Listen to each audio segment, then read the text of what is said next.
नमस्कार, होममेकर प्रियामध्ये आपलं स्वागत आहे। आज बनवणार आहोत वाटल्या डाळीचं पिठलं। मी कढई तापत ठेवली, त्याच्यात तेल टाकते। आपल्याला 2 टेबलस्पून लागेल तेल। ह्याला जरा थोडंसं तेल जास्त लागतं।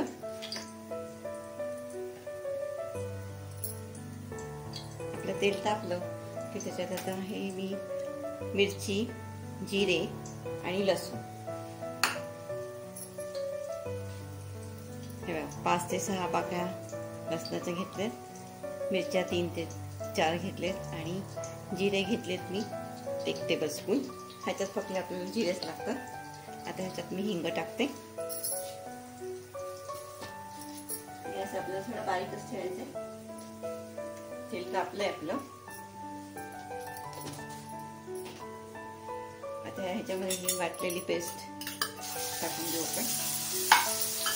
ह्याच्यात थोडी 1 चमचा साखर टाकलेली आहे वाटणामध्ये।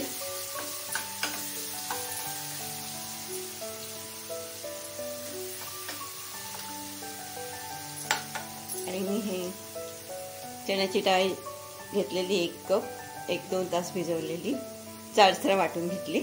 आपल्याला एकदम हे नाही करायची, ही थोडी जाडसर पाहिजे आपल्याला ही। आणि 2 कांदे घेतले मीडियम साईजचे, ते आपण करून घेऊया।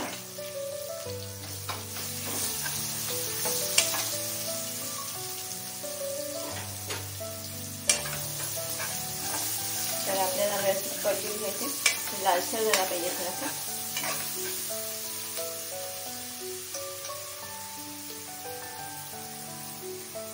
कांदा होत आलाय, त्याच्यातच आता मी मीठ टाकणार आहे।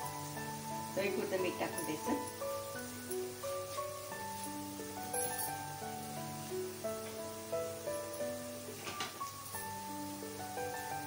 परतून घ्या थोडंसं।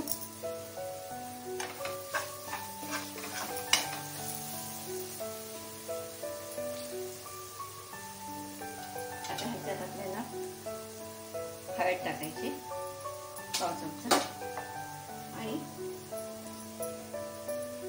तिखट लाल आहे ते अर्धा चमचा टाकायचे। परतून घेऊया परत एकदा।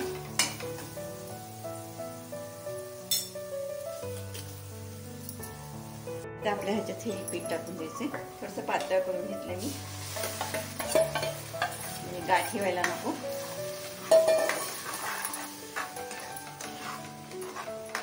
ह्याच्यात अजून 1 तांब्या पाणी देईन, म्हणजे व्यवस्थित शिजेल। ह्याच्यात 1 तांब्या अजून पाणी घाल। हे बघा आपल्याला उकळी आली आहे। ह्याच्यावर झाकण ठेवते आणि जवळजवळ 10 मिनिटं त्याला शिजवून घेते। आपलं वाटल्या डाळीचं पिठलं तयार झालेलं आहे। एकदम घट्टही नाही, म्हणजे आपल्याला भाताबरोबर पण खाता येईल असं शिजलं एकदम छानपैकी। आता मी गॅस बंद करते। आपलं वाटल्या डाळीचं पिठलं तयार झालंय। आपल्या वाटल्या डाळीचं पिठलं तयार आहे।